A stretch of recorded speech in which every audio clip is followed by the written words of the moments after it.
youth of Eku community have intercepted a group of herders spotted entering into the community. It was learned that the herders, numbering about 20 in the early hours of Saturday, March 14th, 2020, were found entering Eku community. According to investigations, a woman saw them moving in groups, suspected strangers.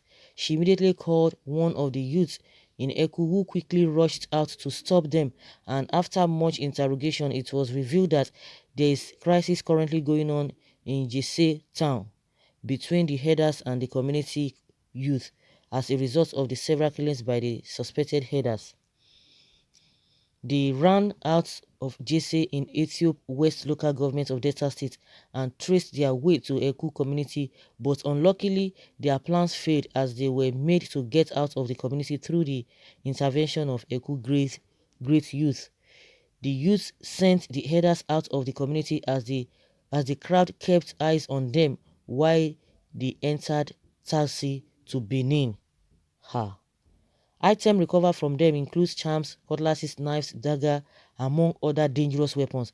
They charged other communities to ensure they report any strange movement, just as they pray God to protect Eku community from invasion by herders. Hey. Cutlass, charms, and what have you, dagger. Hi, Jesus. Can you imagine this kind of a thing? Normally, I don't understand what you guys, I don't know what you guys think about it. They allow them to go, and they didn't interrogate them in details, and they entered taxi to Benin and they left. When they interrogated them, what did they say they are looking for? This thing is really, really serious. It's really, really serious. And the worst part of it all is that these people are coming from outside Nigeria. Majority of them are coming outside the country because of this free movement. And now they've invited all these Fulanis all over the world, according to them. Because they believe that they can enter anywhere, they are free to enter anywhere. And it's very, very unfortunate that these are the things that we are experiencing. I think for the past 1 month, Delta State has been going through a lot of things, a lot of stress, a lot of pain, from this so-called headers. It's unfortunate that this kind of a thing and nothing can be done about them and about the whole thing. Even the government is not even helping issue. Now that they are going back to Benin now, I think that's why they are calling other communities to be alert, so that these people will not have their ways again into their community. But would that solve the problem? Would that solve the problem? What if that woman had not seen them? What would have happened?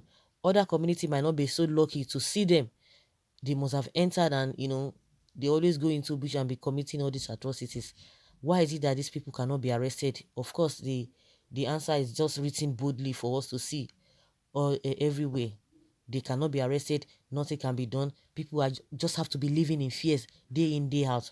And now they are thanking God. Even as they allow them to live, they are still afraid that they might come back. And that's another thing. They might come back saying, oh, or even if they are not coming back, they will look for another place. Just like I said, if the woman had not seen them, are we sure that other communities will be lucky to have seen them and do the needful by chasing them away? Because if you chase them away, they will go to another place because there's an agenda they need to carry out. Someone says, I love that. Please keep it and be vigilant. Good one by the woman and the youth.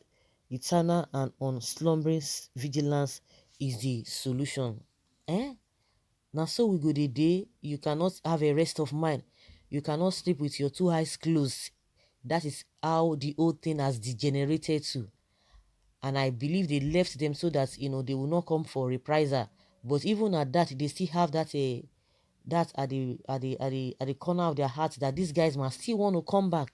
But the question is that will all the communities be so lucky to have seen them? Will be so lucky to have seen them, and why did they not interrogate them fully to know what they are looking for, where and where they are going to, where is their place, what are they doing, what is their occupation? They need to ask all of those questions, because other communities or other villagers, other farmers might not be lucky as this Eku community, I've seen them, because it might not favor them at the end of the day. Someone says, how long can we continue this way? It's better we go our separate ways so that Hausa Fulani Caliphate can locate their child. Yes, how long are we going to continue like this? Long are we going to continue like this? This person is asking question, but you have your senators, you have your House of Reps, all of them, they are there. They are not thinking in that direction. They are not thinking in that line, no? Because those ones, they are eating, they are full, their hands are full. So the way the masses are reasoning, that's not the way all these our so-called leaders, the politicians, they are not reasoning like that, because we have all those representatives at the center. They are not, they are just far from that. Okay, what they are even clamoring for, we are not seeing the benefits of what they are clamoring for. So if you are thinking in that line that you want to go your separate way, they are not interested, because they are the one that's supposed to champion the cause, but they are not going to do that. They will never do that, because their own agenda is even still different. Their agenda is aligning with the so-called people who are making life uncomfortable for the masses. Because of what? Because of their own selfish interest. So when people always say, oh, let us go our separate ways, the people that can champion this cause are the politicians that we have elected. Those are the House of Reps and the Senate. But the mindset is far from what the ordinary man is thinking on the streets. And that's why they can't be bothered. They cannot be bothered, because they have everything at their disposal just to make life comfortable for them. So when you are talking this, it's like you are speaking a different language that they don't even understand. Like, how long are we going to continue living in fear, constant fear? How long are we going to continue in that? Everybody is just, will just be looking at their back, be watching and be watching. You can't concentrate. Is that you say you are in a country, you say you are in a state where you have governors who move with their entourages, we move with security details, who move with all these people guiding them, but the masses be left, to their fate. They collect security votes to protect their own life, their children, and their colleagues.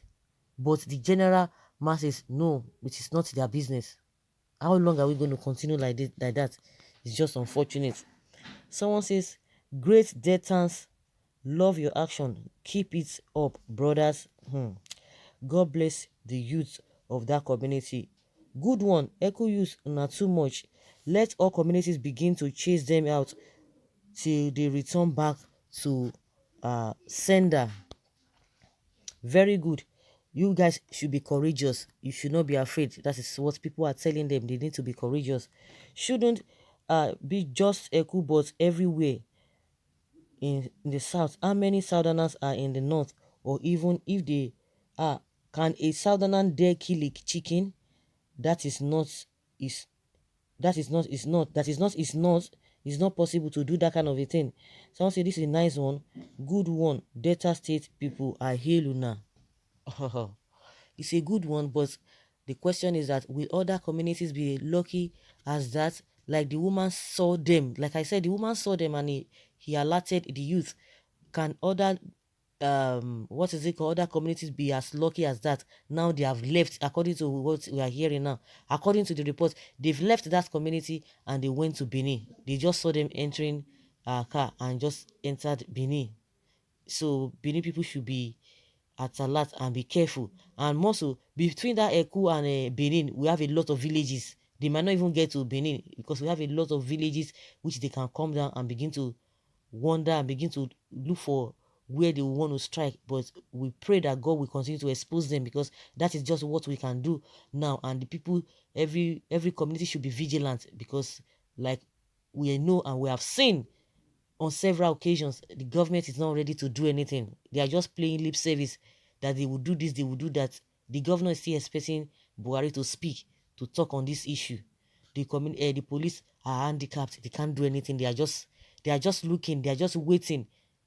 They are even afraid. So the best thing is for the people to be vigilant and commit everything into God's hands. And that is just the way it is, because what you cannot do, you will hand over to God. So guys, let us hear your opinion concerning this new development in Heku, and let's have your take.